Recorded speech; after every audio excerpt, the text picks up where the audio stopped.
Texas Democrats flee the state amid a redistricting battle that could determine who controls Congress. I believe they have forfeited their seats in the state legislature because they're not doing the job they were elected to do. I'm Georgia Howe with Daily Wire Executive Editor John Bickley. It's Tuesday, August 5th, and this is Morning Wire.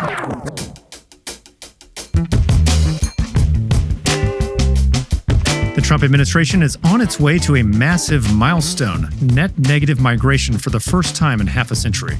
And as you know, in last month, 0 people came into our country illegally, 0. And Robert Kennedy Jr. bans the use of a mercury-based preservative in vaccines. It's therefore inexcusable that these agencies allowed neurotoxic mercury to be injected into Americans for so long. Thanks for waking up with Morning Wire. Stay tuned. We have the news you need to know. Let's be honest, even when we're trying our best, most of us still aren't getting enough fruits, vegetables, and fiber in our diet. That's where Balance of Nature comes in. Their fruit supplement is packed with mango, pineapple, wild blueberries, banana, and more, and it tastes amazing mixed into your morning oatmeal, yogurt, or smoothies. Their veggie supplement has powerhouse ingredients like kale, spinach, broccoli, and even shiitake mushrooms, making it easy to add on salads, soups, and savory dishes. And here's what's really cool. They've got this fiber and spice blend that's the only supplement combining 12 spices with 4 whole fibers. What I appreciate most is how convenient they are. No bags, no mess, no measuring, just clean, quality ingredients I can take anywhere. Plus, everything is vegan, kosher, and gluten-free, and they back it all up with independent third-party lab testing. I can rest easy knowing I'm investing in myself and my health. Head over to balanceofnature.com and use promo code WIRE for 35% off your first order as a preferred customer, plus get a free bottle of that fiber and spice. That's balanceofnature.com, promo code WIRE. The redistricting battle exploded in Texas this week as Republicans look to gain a few more seats in the U.S. House. Daily Wire reporter Tim Pierce is here to talk about the redistricting efforts ahead of the midterm elections. So, Tim, where is this redistricting happening? Yeah, there are a handful of states, but Texas is the big one.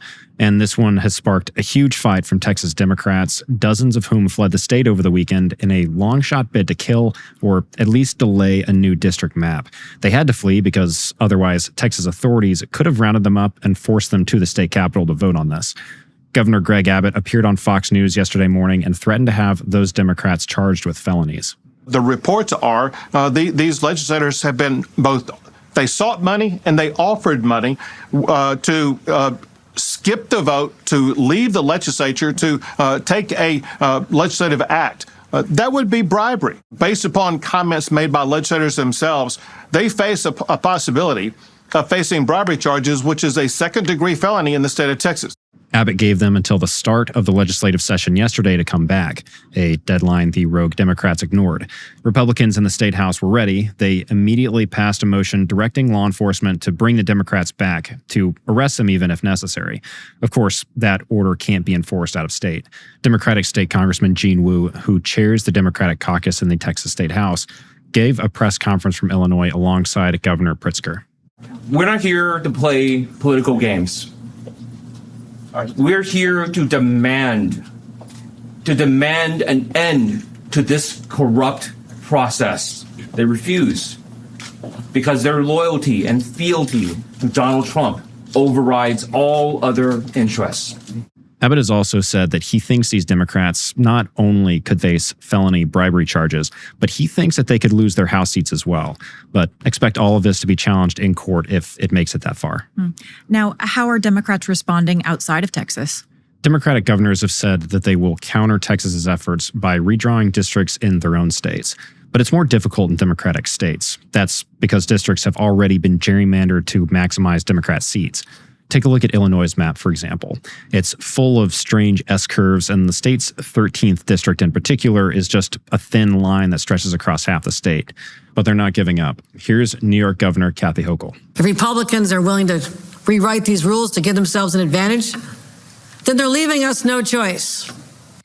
We must do the same. That's why I'm exploring with our leaders every option to redraw our state congressional lines as soon as possible. The problem in New York, though, is that the last time Democrats tried to gerrymander the state, the map was shot down in the courts. They were still able to pass a less radical version later in 2024, but that still took 2 swing districts and made them favor Democrats. There's also another problem with many Democrat-led states. Their redistricting decisions are made by commissions independent of the state government.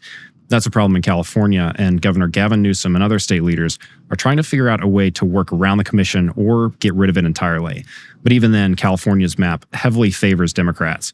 They hold 43 of the state's 52 seats already. Now, where else are Republicans trying to redistrict to get more seats? GOP-controlled Ohio must redraw its map ahead of midterms by law. Missouri is also another state that Republicans are looking at to gain another seat or 2. And Florida Governor Ron DeSantis is looking at redistricting as well. But perhaps more importantly, DeSantis wants the 2020 census redone. He believes that would have a huge impact on moving seats from blue states to red states. Here's DeSantis last week. They should do it and count people that are legally allowed to be here. How many seats would California lose if you only counted lawful people, citizens? They would lose a lot of seats because they're a sanctuary state. That is ultimately going to be resolved by the U.S. Supreme Court, because I do think the Trump administration is going to put in for a census that is not going to count foreign nationals, that is just going to count U.S. citizens. And that's really the way, I think that's what the founding fathers intended. The bottom line is that if the GOP is able to succeed with redistricting and a new census, it's hard to imagine that Republicans don't keep control of the House during the midterms. Well, that would be a big win for President Trump. Tim, thanks for reporting. Good to be on.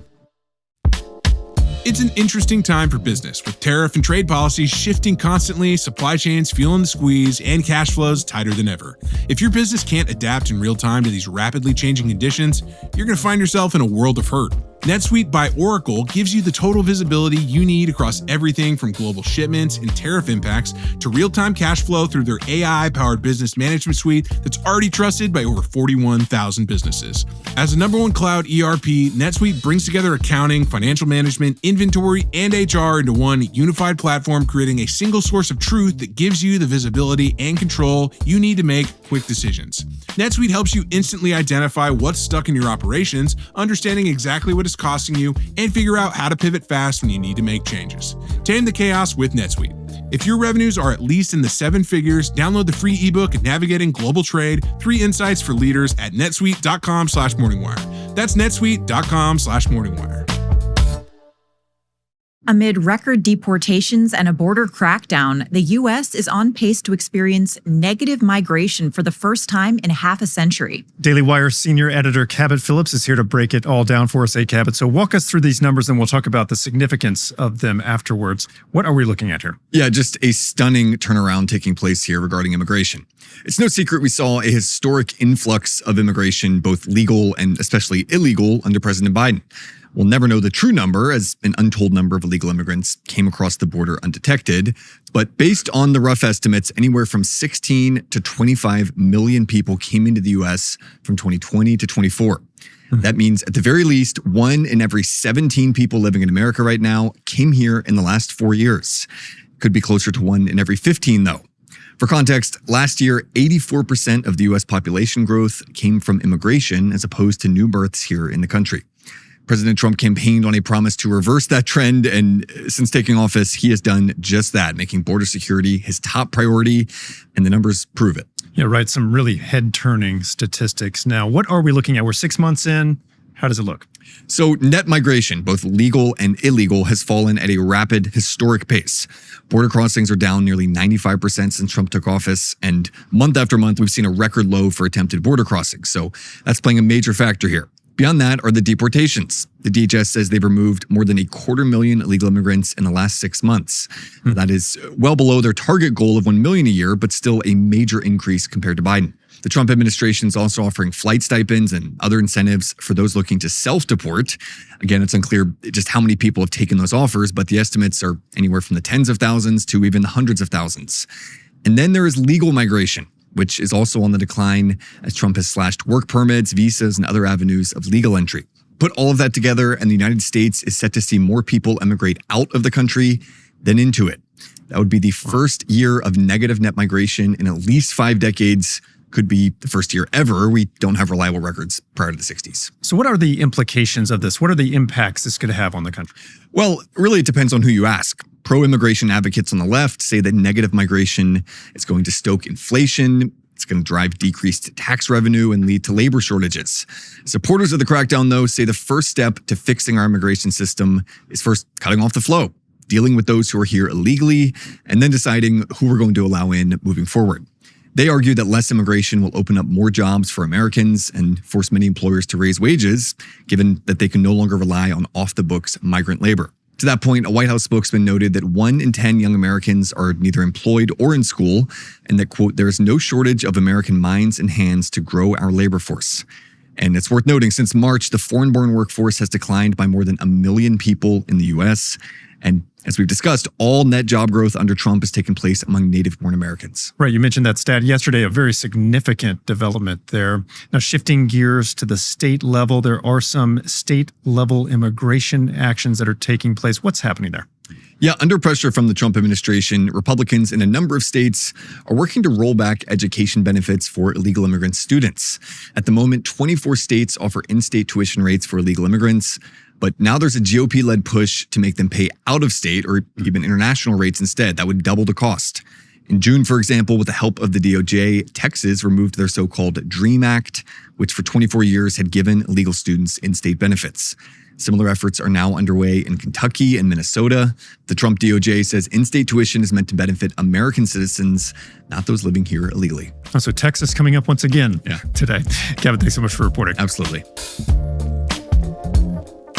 RFK Jr. has made a number of vaccine-related moves in the past few weeks, including removing a mercury-based ingredient from U.S. vaccines. Here with more is Daily Wire reporter Amanda Prestigiacomo. So, Amanda, what exactly did Kennedy order regarding vaccines and why? Yeah, so Kennedy ordered the removal of thimerosal from all flu vaccines distributed in the U.S. Now, those were the last remaining U.S. vaccines with that mercury-based ingredient. Thimerosal has been somewhat controversial. It's been phased out of most European vaccines, and Kennedy has repeatedly called it a neurotoxin. Now, RFK made this decision based on a recommendation from ACIP. That's a CDC vaccine panel that Kennedy gutted back in June, and he filled with his own appointees. The panel recommended that children, pregnant women, and adults should receive only a single-dose thimerosal-free flu shot. When he adopted that recommendation, Kennedy said that our most vulnerable populations shouldn't be exposed to mercury when it's avoidable. Here's RFK just a few days ago on this issue. A 2017 study by CDC links miscarriage to flu vaccines and found that the odds of having a miscarriage within 28 days were 7.7 times greater than in women who did not receive a flu shot during pregnancy. Another study published that same year in the Journal of the American Medical Association found an elevated risk of autism spectrum disorders in children whose mothers had received a first trimester flu shot. We should also note that ACIP, that vaccine panel, it's again sparking some outrage from the mainstream media. And this time it's because Kennedy is not allowing personnel from some major medical groups like the American Academy of Pediatrics, the American College of Physicians, and the American Medical Association to sit in and add their input during ACIP meetings. Kennedy, though, he stands by that and he says that's actually a feature of some of these reforms. A statement from HHS put it this way. Under the old ACIP, outside pressure to align with vaccine orthodoxy limited asking the hard questions. The old ACIP members were plagued with conflicts of interest, influence, and bias. The department said that experts will continue to be included, but that's going to be based on relevant experience and expertise, not because of what organization they belong to. Now, there's also been some talk that Kennedy is eyeing reforms to better protect Americans who've been injured by vaccines. What's the latest there? Yeah, so Kennedy really wants to overhaul the Vaccine Injury Compensation Program. That's a federal program that's designed to compensate people who say they've been injured by vaccines. It's sometimes referred to as vaccine courts. Kennedy thinks that this system is biased against Americans who are claiming these injuries. He says the cases are often slow-walked and the statute of limitations can really hurt people who develop or maybe piece together an injury years later. Also, this is key, Kennedy wants to expand the program to include potential injuries from COVID vaccines. Currently, those injuries are designated to a different program that critics say has too many conflicts of interest. Here's RFK discussing these coming reforms. What we're going to try to do is to make sure that the parents who do get injured get compensation, that they get it very quickly, and they get it without the kind of adversarial impediments that have now been erected over the past 40 years. Kennedy has also said that schools are effectively forcing parents to have their children get every vaccine, even ones they might be medically advised against getting or had past bad experiences with. Now, to that point about vaccine mandates in schools, Kennedy wants religious and medical exemptions in every state. Meanwhile, medical organizations that Kennedy has a lot of friction with, like the AMA and AAP and a lot of others, they've called for every state to ban religious exemptions. The AAP actually just recently renewed those calls. Well, that's chilling. Amanda, thanks for reporting. You're welcome. Thanks for waking up with us. And if you're watching on YouTube, don't forget to like and subscribe. We'll be back this evening with more news you need to know.